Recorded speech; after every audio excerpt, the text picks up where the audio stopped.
vamos a encontrar en esta segunda parte actividad práctica que nos va a permitir darnos cuenta de que por más de que tengamos las mismas consignas, cada persona trabaja y expresa de forma diferente sus ideas. Fíjense, estamos viendo el espacio llamado el Inoir, que es un franelógrafo o una pizarra, en la cual podemos plasmar nuestras ideas a partir de estos famosos llamados POSIT, ¿no? Estas hojitas de colores, esta es una actividad interactiva, fíjense que se puede utilizar de manera sincrónica, pero también asincrónica. Fíjense, estamos trabajando en la producción de materiales didácticos. Este es un ejercicio que es muy importante para que ustedes puedan ser partícipes de la creación de contenido. Y vamos entonces a compartir el pensamiento que han tenido sus compañeros. La consigna era: redacta un párrafo, creación libre, a partir de las siguientes palabras: educación, amor, esperanza, maestro. No importa en qué orden. Muy bien. Vamos a iniciar con esta primera idea que nos dice: la educación es la formación destinada a desarrollar capacidades intelectuales, que genere esperanza y esté impartido con mucha dedicación y amor por parte del maestro a sus estudiantes. Fíjense este párrafo muy particular que nos escribe aquí Miguel. Por otro lado, estuviera la profesora Mariela en sala para quien lea su pensamiento. Sí, buenas noches, dice. Buenas noches, profe Mariela. Adelante, compártanos su redacción. Ya. Sin duda el amor es un valor insustituible en la misión de educar, y el trabajo como maestros tiene un sentido especial de esperanza y compromiso. Muy bien. Ahí está la redacción de la profe Mariela a partir de las palabras. Janet, ¿podría compartir con nosotros su pensamiento, su redacción? Sí, licencia. El maestro o maestra que enseña con amor a sus estudiantes siembra esperanza en sus corazones, logrando de esta manera que la educación de nuestro país sea cada día mejor. Ay, fíjense qué bonito texto redactado. Muy bien. Y se van fijando que es diferente, ¿no? Lía, ¿podría compartir con nosotros su redacción? Buenas tardes, Licen. Ok. La educación en la actualidad ha sido un cambio rotundo para nosotros los maestros, donde no perdimos la esperanza de seguir aprendiendo el manejo de diferentes plataformas digitales, lo cual hoy en día lo vamos desarrollando con paciencia y amor con nuestros estudiantes. Muy bien. El profe Pablo. Dicen, yo me enfocaba en un solo aspecto. Bueno, yo puse, bueno, solo hablé del amor, ¿no? El amor, dice, hacia un familiar o amigo, es más que un sentimiento, es una decisión, principalmente se basa en dar y no solamente recibir. Muy bien, Pablo, es cierto, ¿no? Esa es la actitud que se tiene sobre el amor como un principio. Muy bien. Fíjense que cada uno de nosotros puede tener diferentes instrucciones, pero expresa diferentes ideas. Y se supone que con la redacción lo que nosotros queremos es llegar a esa personita que va a estar leyendo nuestro material. Belén, ¿estaría por ahí Belén para compartir con nosotros su trabajo? Sí, Licen, aquí estoy. Adelante. Sí, dice, la educación es la parte fundamental para ver un cambio en nuestra sociedad. Es importante reconocer la labor que realiza el maestro. Él mismo pone todo su amor al momento de brindar y compartir conocimiento. Desde el uso de distintos materiales, creatividad, todo por atraer el interés de los estudiantes, con la esperanza de poder ver un cambio en la realidad educativa. Muy bien, Eso Belén. sería. Muy bien, muchas gracias. Sí, Licen. A ver, compártanos lo que escribió. Ya. La educación es la esperanza de una sociedad donde todos los seres humanos actuemos con amor ante todo, y los principales gestores que sea realidad son los maestros. Ah, fíjense qué bonito. Lo que intentamos hacer nosotros es transmitir ideas hacia la persona que nos lee. Sin duda, cuando acabamos de leer esta frase, este párrafo, nos queda esa sensación de qué bonito, ¿no? Entonces, eso quiere decir que nuestra redacción ha cumplido con la belleza, ¿no? Ahora, ustedes se han puesto a pensar en estos minutos que tuvimos de receso en cómo enlazar lógicamente todas estas palabras, ¿no? Porque yo no les di ni un orden, ni les di un formato, ni nada, solamente utilice estas cuatro palabras. Y resulta que ustedes han realizado tantas creaciones diferentes, sin duda muy bonitas, han cumplido con lo que es la consigna de coherencia, han cumplido con la consigna de belleza, y la idea nos ha quedado clara, ¿no? Este post-it rosadito, ¿de quién es? No tienen que poner nombre. Es el mío, Licen. Muy bien, a ver, Ana compártanos. Yarde. Compártanos su pensamiento, Ana. La maestra que enseña con amor fortalecerá la educación que construye el conocimiento, esperando que el maestro sea el guía del aprendizaje. Muy bien. Bonito es esta herramienta.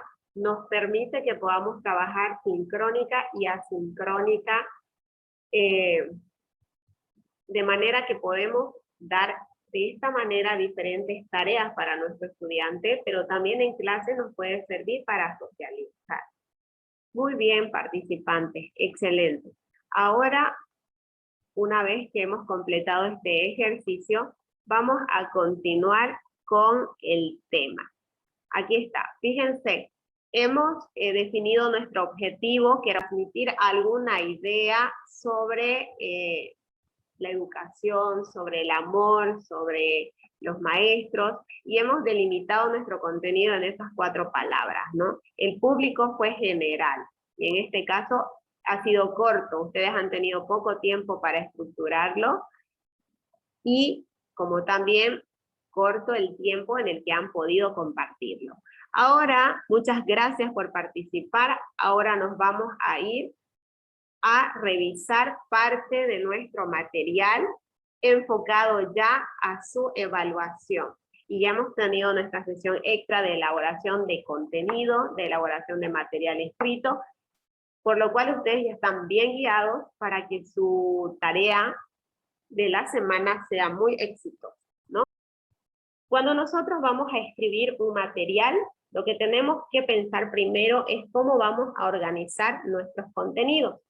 Todos los contenidos que nosotros vayamos a abordar siempre tienen que estar ordenados en secuencia, ¿no? Para que nuestro estudiante nos entienda, para que nuestro lector comprenda la lógica que sigue nuestro material. Por eso es importante que exista la relación jerárquica de dependencia, ¿bien? Esto quiere decir que tenemos que ordenar nuestro contenido con un sentido lógico. Muchos, cuando crean su contenido, utilizan las viñetas o las numeraciones, ¿no? Al estilo índice. ¿Para qué? Para que nos demos cuenta de la jerarquía de contenido. Cuáles son los títulos y cuáles son los subtítulos. Entonces, pregunta de examen, ¿no? Esta estructuración de material se puede hacer a partir del guión o estructura. El guión es el documento de trabajo que vamos a tener, mediante el cual vamos a organizar y estructurar nuestro material didáctico, nuestro material escrito. La estructura de un material educativo es el primer recurso didáctico del docente contenidista. Recuerden ustedes que habíamos visto que el contenidista es aquel profesional experto sobre alguna asignatura, y como es experto, sabe cuáles son los contenidos más importantes que se debe abordar y que a la vez sabe plantear actividades que permitan cumplir los objetivos de estos contenidos. Entonces, cuando un maestro crea un material didáctico, siempre lo hace a través o tratando de plasmar su contenido para conseguir que cumplamos nuestros objetivos pedagógicos.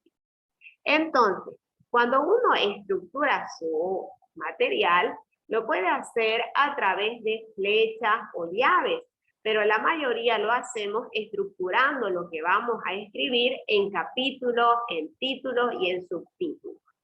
Cuando hablamos, por ejemplo, de la producción de contenido por parte de los maestros, hablamos de cómo es que el maestro va a llegar al estudiante. Y el maestro ha tenido que poner su cartilla con títulos y subtítulos. Ha tenido que también, para separar los 4 momentos metodológicos, ponerle una imagen característica. Y entonces el estudiante ve la imagen y ya sabe que en esta parte tiene que hacer tareas, en esta parte tiene que leer, en esta parte tiene que investigar. Entonces esa es la manera como vamos estructurando nuestro material escrito. Ahora, pregunta de examen, resulta que podemos nosotros estructurar nuestras ideas de diferentes maneras, con el objetivo de que la persona que lea lo que escribimos o genere la comprensión de nuestros contenidos o lo pueda llevar a reflexionar. ¿Bien? Entonces podemos decir que se escribe para la comprensión o se escribe para ayudar a pensar. En caso de que escribimos para la comprensión, que básicamente es cuando nosotros redactamos el contenido de nuestro tema, tal y cual. Si nuestro tema es el cerebro, entonces redactamos nosotros funciones del cerebro, partes del cerebro, hemisferios cerebrales, funciones de los hemisferios, lóbulos, etc. Entonces, cuando escribimos para la comprensión, solamente abordamos el contenido. Y una vez que hemos abordado este contenido, lo que nosotros tenemos que hacer es utilizar el léxico que dominan nuestros estudiantes. Cuando nuestros estudiantes son pequeños no podemos utilizar determinadas palabras o determinado lenguaje, pero lo que sí podemos hacer nosotros es tratar de que nuestro lenguaje sea adecuado a nuestro estudiante. Es importante que cuidemos la gramática, ¿ya? Cómo vamos a escribir, qué queremos transmitir, cómo vamos a plasmar lo que vamos a escribir y qué ideas queremos transmitir. Pero resulta también que cuando nosotros escribimos, podemos estar no solamente yéndonos a la comprensión de un contenido, sino que podemos estimular a que nuestro lector piense. Entonces, una estrategia para eso viene a ser introducir la controversia. Quizás iniciar con una pregunta, como siempre lo hacemos, ¿no? En palabras de nosotros los maestros, vendría a ser plantear una pregunta problematizadora, ¿no? Para introducir la controversia. Eso hace que los estudiantes empiecen a pensar. Recuerdo que en la cartilla que le mostré a ustedes sobre el tema del cerebro, yo les planteé a mis estudiantes la pregunta: si el ser humano tiene cerebro y los animales tienen cerebro, ¿los animales y el ser humano tienen la misma inteligencia? Y fíjense que ustedes dirán, ay, pero esa pregunta nada que ver para ustedes que son adultos. pero sí se aplican para niños de primero de secundaria. Entonces, esta pregunta generó que ellos empiecen a pensar y luego ya se planteaban el tamaño del cerebro. ¿Será que está relacionado el tamaño del cerebro con cuán inteligente es la persona? Entonces generó todo un espacio de participación que fue inducido por la controversia que se generó a raíz de la pregunta. Entonces, cuando vamos a escribir para ayudar a pensar, es importante utilizar la controversia. Pero también es importante esta controversia que se genere a partir de preguntas que ayuden a reflexionar de cómo es que son las cosas, ¿no? En filosofía yo uso muchas de estas preguntas, ¿no? Muchas veces se genera, ¿no?, el ambiente de la reflexión. Y uno dice, ¿cómo puede ser, no? Recuerdo una clase en donde estaba explicándole el mito de la caverna a mis estudiantes.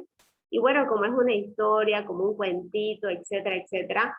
Y luego yo les planteo, en la vida real, ahora, ¿cómo es que se presenta el mito de la caverna? Y como que al principio ellos no entienden. Y luego yo voy explicándoles un poco más y les digo qué pasa con esto, qué viene a hacer la caverna, qué viene a hacer la caverna, quiénes son los prisioneros. Entonces, estas preguntas empiezan a generar el proceso de reflexión. Muy bien, entonces eso es importante que consideren. Ahora, les decía, cuando escribimos para la comprensión es muy importante usar palabras adecuadas para nuestro lector. Hay que tener en cuenta si somos de inicial, si somos de primaria, si somos de secundaria. Es importante también utilizar una estructuración en cuanto a nuestros títulos y nuestros subtítulos en cada parte que abordemos.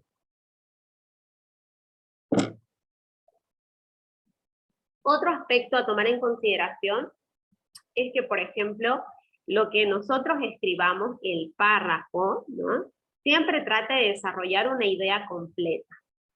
Es increíble, pero los muchachos no saben identificar en el párrafo cuando una idea está completa o está incompleta.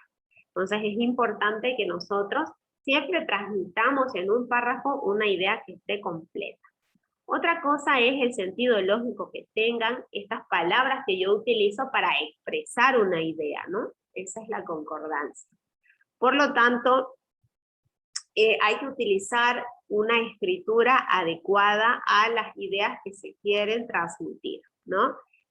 Para eso serán las proposiciones, los símbolos de puntuación, la relación que hay entre las partes, la conexión de las ideas, la coherencia, que las maestras de lenguaje, que sé que están aquí presentes, nos pueden guiar mucho más al respecto.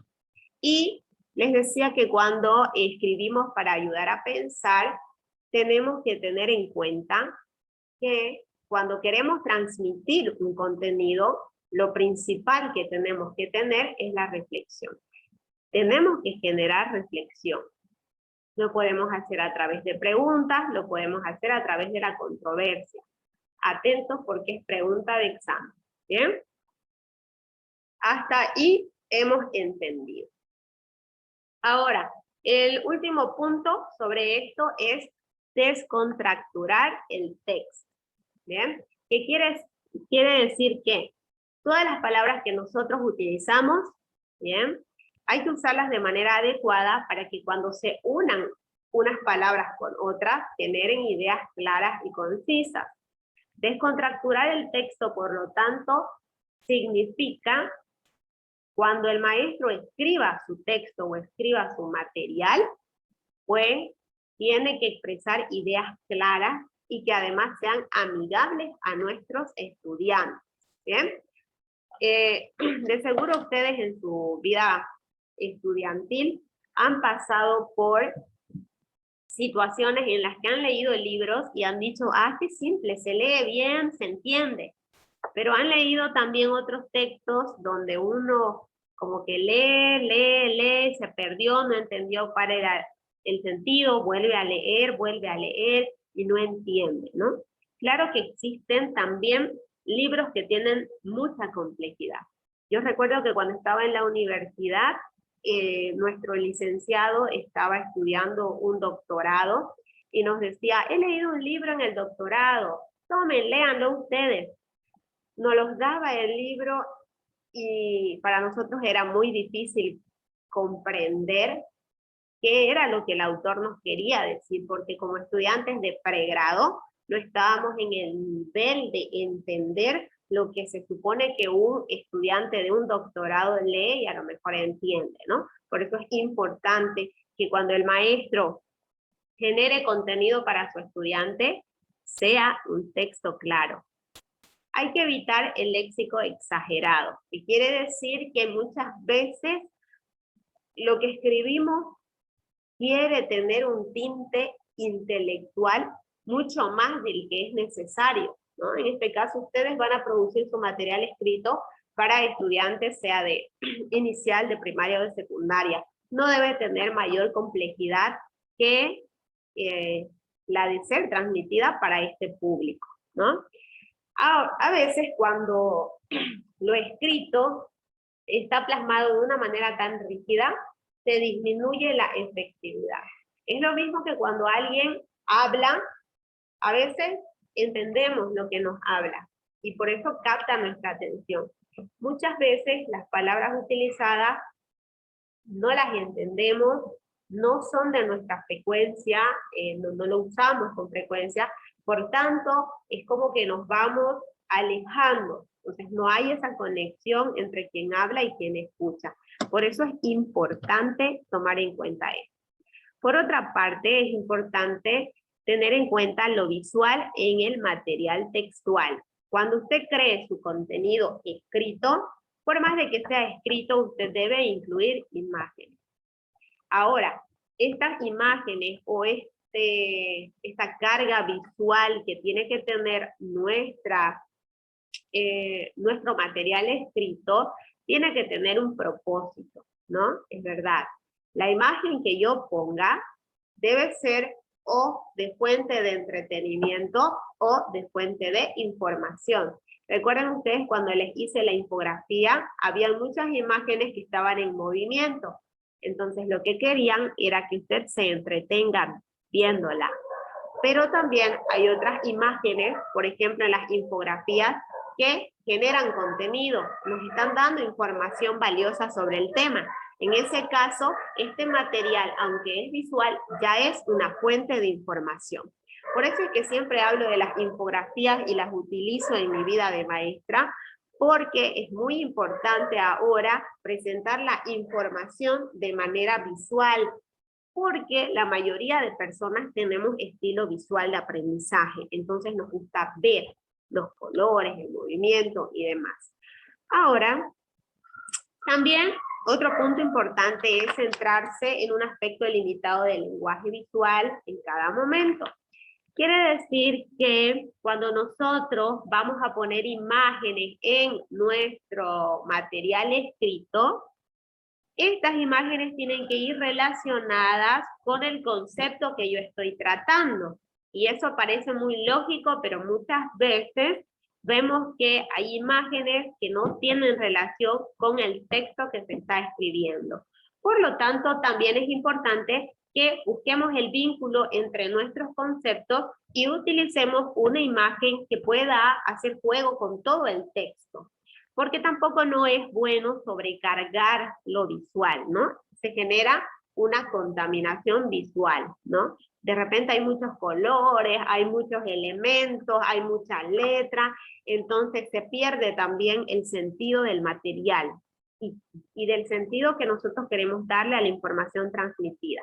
Entonces, claro, cuando usted haga su material escrito, utilice imágenes que entretengan e imágenes que le den información. Cuando elija sus imágenes, elíjala en función al texto que tiene escrito. Cuando el texto está narrado y conserva una misma idea, puede utilizar un solo dibujo o imagen. No sobrecarguemos de imágenes nuestro material escrito. Ahora, Hay que valorar los gustos y conocimientos que los estudiantes tienen. Debemos incluir en nuestros textos, por ejemplo, textos mediáticos. ¿Por qué? Porque saben ellos cómo funciona el lenguaje visual. Por ejemplo, cuando nosotros creamos contenido para estudiantes de secundaria, cuando usted le pone un personaje o un meme, por ejemplo, que los estudiantes ven, que los estudiantes conocen, eso les va a permitir que ellos generen conocimiento, que ellos generen esa empatía con el texto y les dé el interés por leer, ¿ya? Eso es lo que significa esta parte. Por último, lo que queremos es que atendamos a los estudiantes para que ellos disfruten de los beneficios de leer. Entonces, lo que queremos es generar contenido amigable a nuestro estudiante, para que nuestro estudiante quiera revisar el material que le hemos preparado. Que no es lo mismo, yo recuerdo hace muchos años cuando estaba en secundaria, nuestro maestro decía, yo hice mi texto, vamos a avanzar según mi texto. Y bueno, ¿qué era su texto? Era una recopilación de información que había sacado de internet. Entonces, cuando mirábamos, era texto sacado de una página. El otro capítulo era texto de otras páginas, pero en realidad no era un material que él haya producido. Y el hecho de que no lo haya producido, entonces no tenía toda esa riqueza que puede tener un contenido cuando es creado por el maestro. Muy bien. Entonces, fíjense aquí tenemos un montón de características que tienen los materiales escritos. Y también es un ejemplo de el gráfico o imagen dedicada a la información. Fíjense esto. Tiene colores, pero sobre todo tiene información. A usted le está guiando para que comprenda el sentido de esto. Es decir, debe ser breve, debe ser concreto, las ideas tienen que ser claras, hay que fomentar el autoaprendizaje, debe ser interesante lo que usted plantee, debe ser novedoso, debe ser aplicable a la vida, porque si no, no hay una conexión entre el contenido y el estudiante. Entonces, los materiales y recursos didácticos pueden ser de la siguiente manera. Cuando es un medio escrito, se le recomienda que usted trate de guiar, trate de enseñar, de dar ejemplos y de proporcionar actividades. Siempre se necesita del maestro, por más de que el propio maestro haya creado su contenido. Entonces, no crean que el maestro crea su cartilla, por ejemplo, se la entrega al estudiante y el estudiante va a poder trabajar así solo. Pues no, el maestro debe de guiar siempre. En clase siempre tiene que dar ejemplos. El texto que da el maestro tiene que proporcionar actividades y que esas actividades y el contenido que esté dentro de ese material que crea tiene que estar enfocado en los objetivos de aprendizaje. Yo les decía y les vengo repitiendo siempre, primero es el objetivo de aprendizaje y después es el material, no es al revés. ¿Bien? Entonces hay que cuidar siempre la presentación gráfica, es decir, estéticamente tiene que ser atractivo. El material que usted le presenta a sus estudiantes debe atraerlos. Por lo tanto, sea cuidadoso con los diseños, sea cuidadoso con el tipo de letra y con las ilustraciones que ponen. Los colores tienen que contrastar, que no sean muchos tipos de forma de letra, para que no hayan distracciones.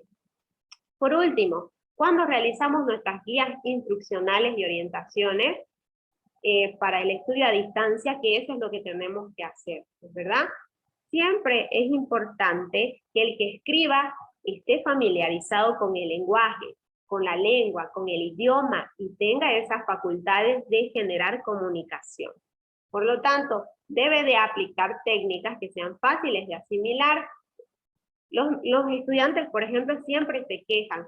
Nuestro maestro de, por ejemplo, ¿no? Matemáticas nos enseña en clase con un ejercicio cortito y cuando nos da en el examen un ejercicio largo, ¿verdad? Entonces, cuando creemos nuestro contenido, tenemos que abordarlo de una manera que sea fácil de asimilar. No demos tareas tan complejas, sino que sean en la medida de la necesidad de nuestro estudiante. Así, también podemos presentar los temas de manera motivadora. Siempre que genere material usted, hágalo con diferentes actividades, hágalo con actividades de reflexión, además que nosotros en los momentos metodológicos tenemos el decidir para generar esto, o el momento de la valoración. Lo mismo que hay que dejar espacio para el error y la autocorrección, profesores. Los estudiantes creen que cuando se equivocan está mal. Entonces, tienen un rechazo a equivocarse. Cuando en el aula es cuando ellos tienen que equivocarse. Yo siempre le digo a mis estudiantes, aquí en la clase usted tiene que equivocarse, no en la vida. Porque en la vida ahí sí que no hay errores, no hay cómo corregir errores. En clase usted tiene que aprender a partir del error. ¿Bien? En la cartilla que yo elaboré, les decía, tenía un sudoku. Ese sudoku tenía 4 opciones de respuesta. O sea que yo le permitía a mi estudiante equivocarse 3 veces y no había problema.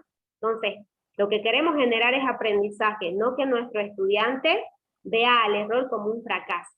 Yo sé que seguramente tenemos algún estudiante en el que le corregimos la tarea y le decimos, esto debió ser así, y el estudiante como que se desespera y dice, profe, lo hago de nuevo, profe, lo hago de nuevo. Entonces, hemos estado quizás creyendo que equivocarnos en algo, ¿ya? Es incorrecto, cuando no es así.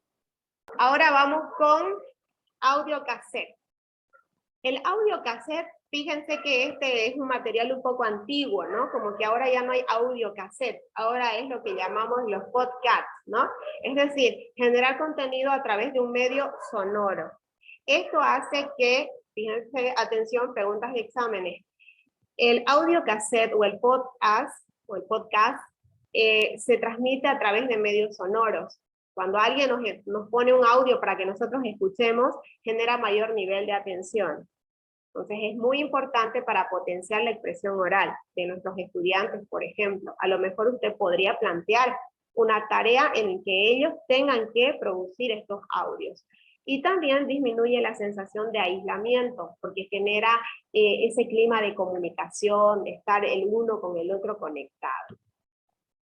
Y es importante también el video, que sabemos que a los estudiantes les gusta el video, hay que saber elegirlo, hay que saber las partes que nos importan del video. Si agarramos un video de YouTube, hay que elegir de minuto a qué minuto es que nos interesa, no es darle nomás un video de 1 hora y véalo, no es así, ¿no? Como que antes los profesores nos decían, hoy vamos a mirar una película, y no sabíamos por qué, con qué objetivo, para qué o qué, ¿verdad?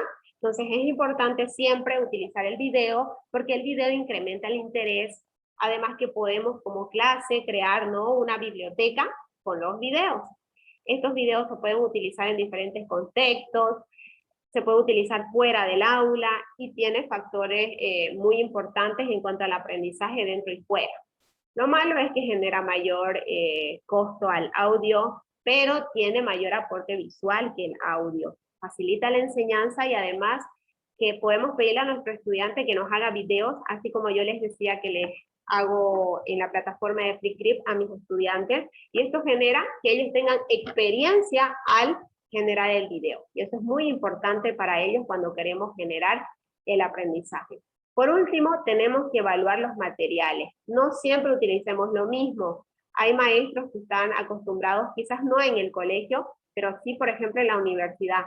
Los catedráticos enseñan con el mismo texto. Hace 10 años y ahora ya estaban con muchos conflictos porque ya con la época virtual y toda esta enseñanza ya no sabían cómo avanzar.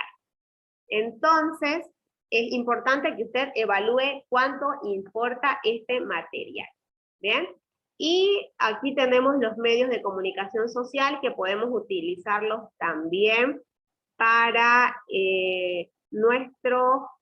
nuestras sesiones. Mirar una noticia en la televisión, escuchar alguna noticia, pero es importante que usted sepa seleccionar los medios de acuerdo a los criterios necesarios, ¿es verdad? Según sus objetivos, según sus características, según el tiempo, según las actividades, según el costo, según la eficacia. Muy bien, entonces, Hay que incorporar ahora los recursos tecnológicos y siempre hay que complementarlos con las tutorías, con la información, hay que permitir comentarios, hay que promover que se utilicen de manera correcta estos materiales didácticos y hay que utilizar diferentes técnicas de estudio para siempre motivar a los estudiantes.